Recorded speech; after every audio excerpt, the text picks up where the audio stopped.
Collingwood. In front of the big crowd, the top-of-the-ladder Bulldogs have their best chance to silence the critics, who believe they are still a flash in the pan. The last time Footscray played in front of a finals-like crowd, it was against Collingwood in 1990, the Magpies' premiership year, where the pumped-up Bulldogs held on for a memorable win. On Sunday, it is Footscray that goes in favourite, even if that point hasn't sunk in yet, even to Collingwood's Gavin Brown. Are they top of the ladder? I'm not sure whether... Yeah, they are top of the ladder, so obviously they're going along quite nicely, and you still think of them, I think, sometimes as a middle-of-the-road side. The point is not lost on Footscray's Steve Wallace either. Everyone's expecting us to fall over. It's up to us to prove them wrong, and I think people are starting to probably sit up and take notice that, yeah, we're not just a team with having a lucky run. After Collingwood's run of close games, Brown believes the club has developed a winning character. I think if it will be a close game on Sunday, which I'm sure it will, then, I think we've got the qualities to come out.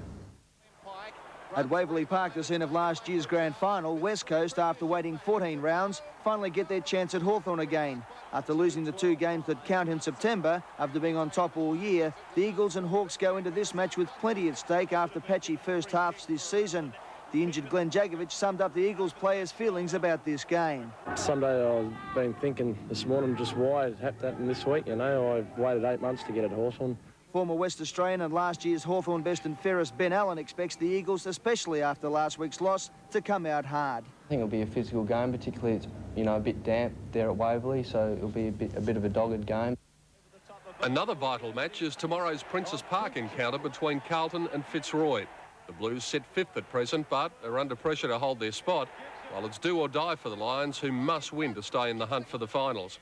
Blues centreman Greg Williams knows that Fitzroy will be coming out with all guns blazing. They're going to be desperate, and they've improved a hell of a lot this year, and it'll be a good game. So I'm sure there'll be a big crowd here, and really looking forward to it. Several critics have taken the highly paid Williams to task over his recent form, but he says the main thing is the team result. Well, we're winning, most of our games, which is important. I'm not completely out with my form, but hopefully I'll be able to pick it up in the next few weeks and help Carlton up. Of his shattered left knee, the rugged defender hobbled into the Warringal Private Hospital, knowing the earliest he'll be back is the first game of next season.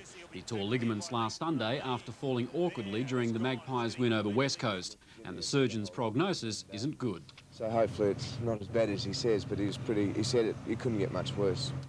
Despite signs of a return to... But Hawthorn prides itself on depth. So what's the problem? You don't lose your form.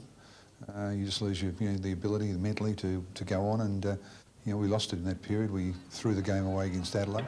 After that goal from Allison, as we go back into the centre once again, no one able to win it away. Pickering again at the bottom of the pack, picks himself up,